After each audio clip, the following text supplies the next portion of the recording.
In southwest Nebraska, you see these cottonwood trees very seldom out in the pastures or the plains or the, out in the range, if you will.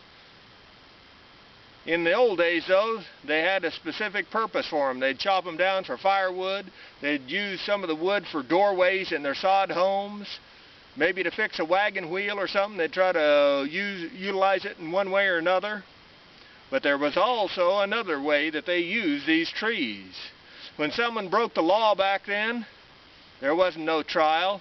They hung them. Most of a dozen people were hung in southwest Nebraska this way from a tree. Now, they openly admitted, though, they didn't count Mexicans or Indians when they was hanging people. And that's a sad state that was back then in a way, but their law worked, and it worked quickly. So you didn't steal horses, you didn't rob the banks, you didn't try to take on somebody else, and you didn't cross them.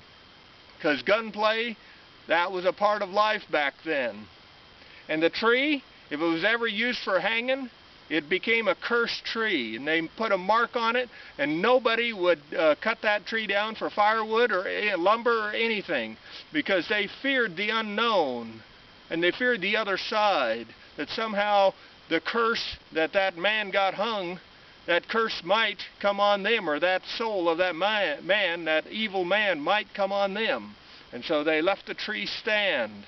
And numerous trees I knew of that had been burnt down, but they were just charcoal by the time I was a kid in the 1950s. But it was often told that those were hanging trees.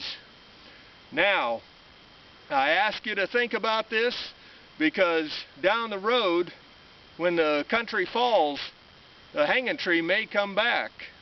Or, if the country falls, those people that made it fall, they better figure they may be meeting a tree themselves, because there will be no mercy when the voters become mobs. Well, as you can plainly see, at the base of it, there's a great big hole. And as we close in on the hole, you can easily see how big it is, almost 4 foot across. And yet that tree, as big as that hole is very much alive.